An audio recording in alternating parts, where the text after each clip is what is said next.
रहे हैं news ABP, सबसे पहले सबसे तेज खबर। उत्तर प्रदेश बलिया से कई गांव भी प्रभावित हुए, नतीजन अब ग्रामीणों में भय व्याप्त है। पूर्व विधायक शिवशंकर चौहान। अब खबर विस्तार से। उत्तर प्रदेश बलिया जिले में बांसडीह विधानसभा क्षेत्र में घाघरा की कटान से भयभीत ग्रामीण महिलाओं ने सरयू नदी के किनारे पूजा अर्चना शुरू कर दी है। दरअसल घाघरा के कटान से कृषि युक्त कई एकड़ भूमि नदी में विलीन हो गई है, तो वहीं कई गांव भी प्रभावित हुए। नतीजन अब ग्रामीणों में भय व्याप्त है।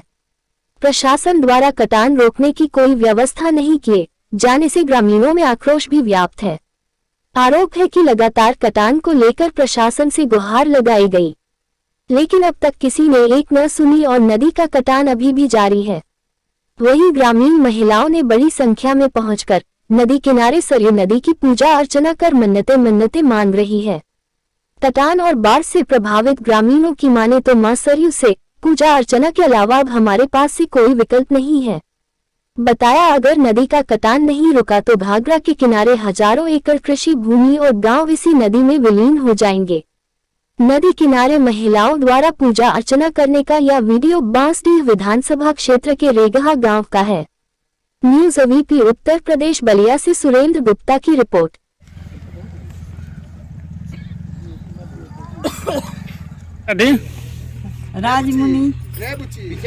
राजमुनि जी कहाँ के रहने वाली हैं? रामपुर नंबर बलिया जिला। यहाँ लोग पूजा कर रहे हैं, यहाँ पर क्यों कर रहे हैं? कर रहे हैं जो सरयू जी के मनाने के लिए। हम लोग का घर द्वार सभी ढह गया है, अब कोनो भरोसा नहीं है। हमनी का खेत बधार सब गिर गया है। हम लोग बच्चा का लेकर के बंधा पर मर रही है, कोई नहीं पूछवाया है जी। आपके घर द्वार जमीन सब इसमें चले गए हैं? हाँ, दरिया में चला गया है। कितने लोग? हम लोग रह गए। अच्छा, इसीलिए आप लोग पूजा कर रही हैं? पूजा कर रही है जे माता जी हमनी के भिक्षा दी।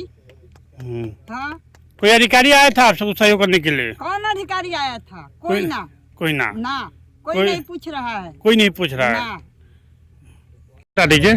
शिवशंकर चौहान, पूर्व विधायक बांसडीह बलिया। आज यहाँ पे आए हुए हैं, क्या मामला यहाँ का है? मामला ये है कि मेरे संज्ञान में आया कि यहाँ घाघरा नदी सीधे टकराव कर रही है रेंघा गांव, रामपुर नंबरी, आपका चिदविसाओं कला, आपके कोल कला बिंदु बस्ती, इसके बाद चांदपुर पुरानी बस्ती, महाराजपुर, मान सारे गांव दर्जनों जो है, इसके न रोकने से दर्जनों गांव जाएंगे।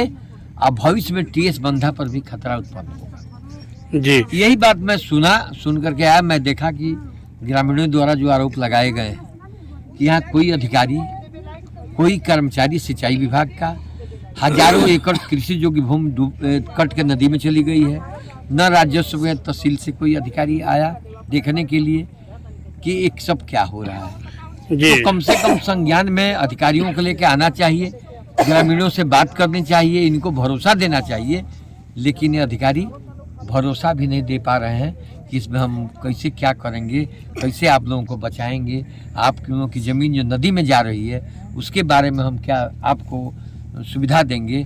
कहीं तो उससे कोई चर्चा ना, कोई बात ना, कोई सुख दुख लेने वाला कोई नहीं है। अब मैं आया हूँ तो अभी एसी से बात हुई इरिगेशन एसी से। उन्होंने कहा कि मैं तो गोरखपुर मीटिंग में हूँ, एक्सीएन को भेज दे रहा हूँ। मैंने कहा कि एक्सीएन को ही न भेजिए, तहसील के सारे अधिकारियों को बुलाइए। जो जमीनें नदी में जा रही हैं उसका मुआवजा तो मिलना चाहिए, ये भी तो दैवीय आपदा में आएगा।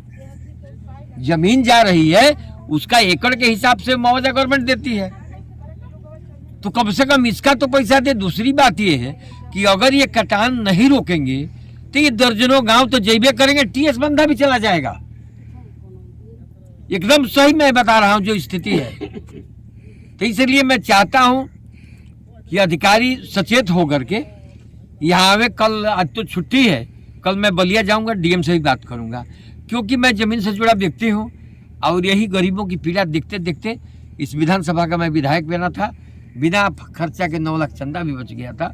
लोगों ने सिक्का से तौला था, तो हम लोगों के बीच में रहने वाले हैं। तो हम तो इस पीड़ा, इनकी पीड़ा हमारी पीड़ा है, इसको संबंधित अधिकारी को उठाएंगे अब माननीय मुख्यमंत्री जो भी प्रयास करेंगे कि मैं अवगत कराऊं कि आखिर में इसका समय से पहले अगर इस कटान को रोका नहीं गया तो क्या क्या भविष्य में क्षति होगी। और बाढ़ विभाग ये कहता रहेगा कि हम टीएस बंधा बचाने के लिए हैं, तो ये जब टीएस बंधा के पास पहुंच जाएगा तो अरबों खरबों का धंधा लोग करेंगे। क्यों नहीं यहीं पर इसको रोक दिया जाए, ताकि रोकने से टीएस बंधा हमेशा के लिए सुरक्षित रहे, दर्जनों गांव जो नदी में समाएंगे वो भी बच जाए। तो इसलिए पहले इस पर कुछ न कुछ करना चाहिए। इसके लिए निश्चित मैं जाकर के अधिकारियों को संज्ञान में, ऊपर के शासन प्रशासन को संज्ञान में दिलाने का काम करूंगा। जी, तो भाजपा की सरकार है, आप भाजपा के ही पूर्व विधायक रहे हैं, तो हम ये जानना चाहते हैं कि क्या भाजपा राज में अधिकारी बेलगाम हो गए हैं?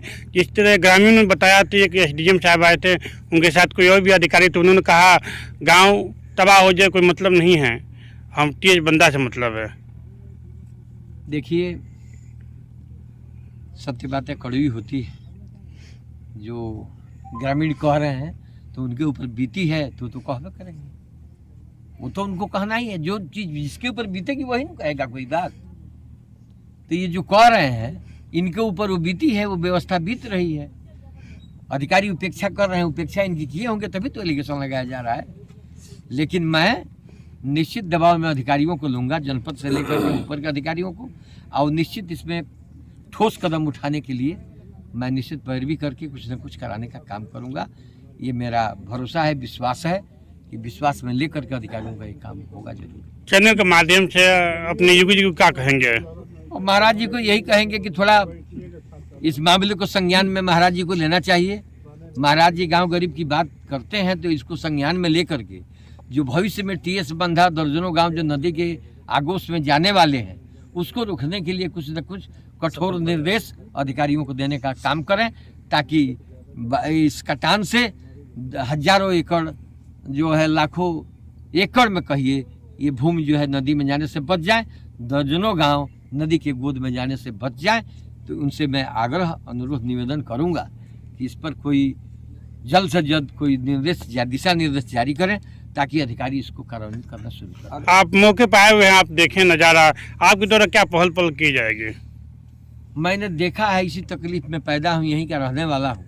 इन तकलीफों की, इनकी तकलीफ मेरी तकलीफ है, और जहाँ तक मैं अध्ययन किया हूँ, देखा हूँ, निश्चित उच्च अधिकारियों को मैं अवगत करा के कुछ न कुछ ठोस कदम उठाने के लिए मजबूर करूँगा। ये तीसरा बात। मेरा नाम ओपी यादव है, मैं यहीं रेंगहा का ग्रामीण हूँ।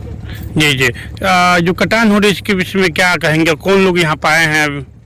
देखिए, कटान की भयंकर स्थिति आज लगभग 3 महीने से चल रही है जी। बहुत, मैं तो लगभग 1 महीने से लाइव आ रहा हूँ। लाइव देखने के बाद एसडीएम साहब के यहाँ खबर गई, एसडीएम साहब बड़ा प्रयास करने के बाद, पत्रक देने के बाद 5 मिनट के लिए यहाँ पे आए, और ग्रामीणों ने उनसे प्रश्न किया कि महाराज अब तो गांव हम लोगों का हजारों एकड़ कृषि योग्य भूमि यहाँ सरजू नदी में विलीन हो गई। मैं आपसे बता दूं कि आज स्थिति लोग ये है कि दाने दाने के लिए मोहताज हैं लोग। जिसके पास 5 बीघा 10 बीघा की खेती होती थी, उसके पास 2 कट्ठा जमीन नहीं है कि वो खेती करे। यहाँ आए, 5 मिनट आश्वासन दिए और बस यही कहे कि मैं आप लोगों की बात उच्च अधिकारियों से अवगत कराऊंगा। इसके बाद कुछ यहाँ पे नहीं हुआ, ना कोई खबर, ना कोई सुना। मतलब कि ये माना जाए जनप्रतिनिधि हो चाहे कोई अधिकारी कोई सुन नहीं रहा है? नहीं, जनप्रतिनिधि तो कोई आया ही नहीं है। पहले दिन जो हमारे विधायक, पूर्व विधायक आदरणीय श्री शंकर चौहान जी हैं, और इसके पहले नेता लोग में 2 लोग आए हैं, आदरणीय पूर्व जिला पंचायत सदस्य झुन्नू सिंह और जो वर्तमान जिला पंचायत सदस्य हैं फागू यादव, और तीसरे ऐसे नेता हैं श्री शंकर चौहान जी जो आए हैं, और परसों समाजवादी पार्टी के विधानसभा अध्यक्ष हरिंदर सिंह जी आए। बाकी और कोई नहीं आया सूद लेने, और आ भी रहा है तो कम से कम भाई उच्च अधिकारियों से बात करें। जो नेता लोग हैं वही ना कुछ कर सकते हैं, ग्रामीण यहाँ क्या कर सकते हैं? इस कटान से कितने गांव प्रभावित होगा? इस कटान से लगभग मैं आपको बता दूं कि 10 गांव प्रभावित हैं। अभी तो यहाँ मैंने 5 गांव डेंजर जोन पे हैं, रेंगहा, रामपुर, नंबरी, चितबिसाव, महाराजपुर, पुरानी बस्ती, चांदपुर, जो पूरी तरह से मैंने विलीन होने की स्थिति में है। और रेंगहा, रामपुर, नंबरी तो यहाँ से लगभग 60-70 मीटर की दूरी पे है। ये रिंग बंधा था, पूरी तरह से कट गया। स्थिति बड़ी ही भयावह है और ये स्थिति अगर उच्च अधिकारियों के द्वारा या सरकार के द्वारा कोई व्यवस्था नहीं की गई तो लगभग मान के चलिए कि 5 से 7-8 दिन में ये गांव पूरी तरह से विलीन हो जाएगा। जी, कितने जमीन विलीन हुई है इसमें अभी? अब इसमें हजारों एकड़ कृषि योग्य भूमि विलीन हो गई सरजू नदी में। कोई सुन नहीं रहा है? कोई सुन नहीं रहा है। शासन प्रशासन उच्च अधिकारी कोई हमारी सूद लेने नहीं आया अभी तक। नहीं, अभी एसी से बात हुई है।